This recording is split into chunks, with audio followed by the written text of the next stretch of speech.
আজকে চলে এলাম তোমাদের সঙ্গে অনাচার গল্পের একটা এক্সট্র্যাক্ট নিয়ে।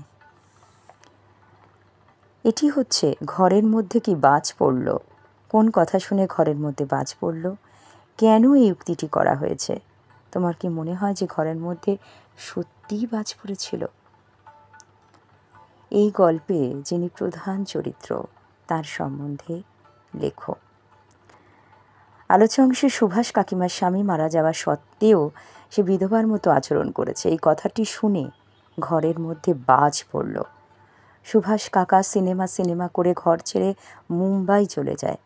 প্রথম দিকে বেশ কয়েক মাস তার স্ত্রীকে অর্থাৎ সুভাষ কাকিমাকে চিঠি দিত, টাকা পয়সা পাঠাতো, কিন্তু তারপর 6-7 মাস তার কোনো খবর পাওয়া যায় না।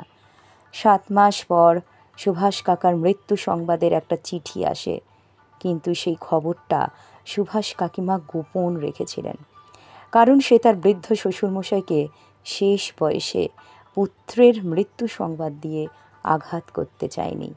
পরে তার শ্বশুর মারা গেলে সে তার স্বামীর মৃত্যুর চিঠিটা গ্রামের অনেকজনকে দেখায়। অনেকে ভেবেছিল যে চিঠির মধ্যে হয়তো গিরিন ঠাকুরদার মানে সুভাষ কাকিমার শ্বশুর টাকা পয়সা সংক্রান্ত কোনো লেখাপড়ার কাগজ দিয়ে থাকবে। গ্রাম্য মানুষ তারা। সতীশ কুণ্ডু চিঠিটা পড়ে খামের মধ্যে ভরতে ভরতে বলেন, সুভাষ বাবাজি আজ থেকে 7 মাস আগে মারা গেছেন।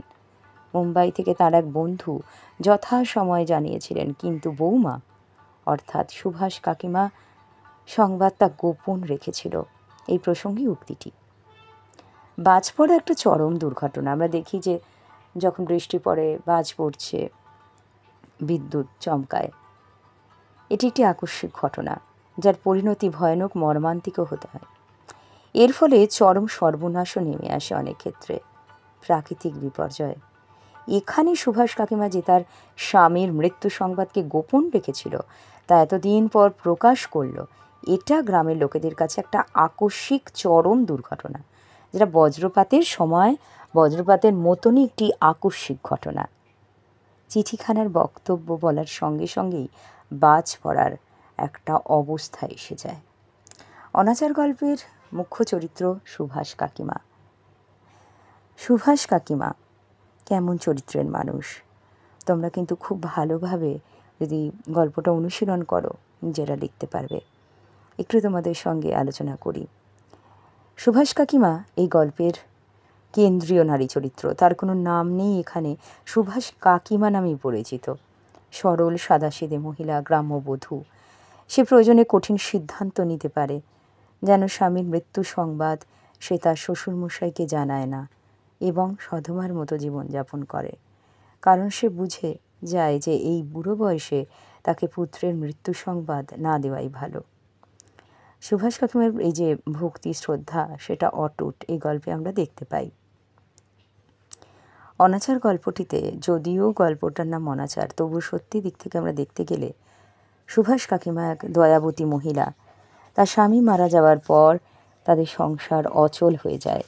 সেই চালানোর জন্য, সংসারটাকে ঠিক মতো চালানোর জন্য সোনার যত অলংকার ছিল সেগুলো সে বিক্রি করতে থাকে। এ থেকে বোঝা যায় সে যথেষ্ট দয়াপরায়ণা, স্বার্থপর তো একদমই নয়। সুভাষ কাকিমার সহ্য শক্তি, ধৈর্য শক্তি ছিল অসীম।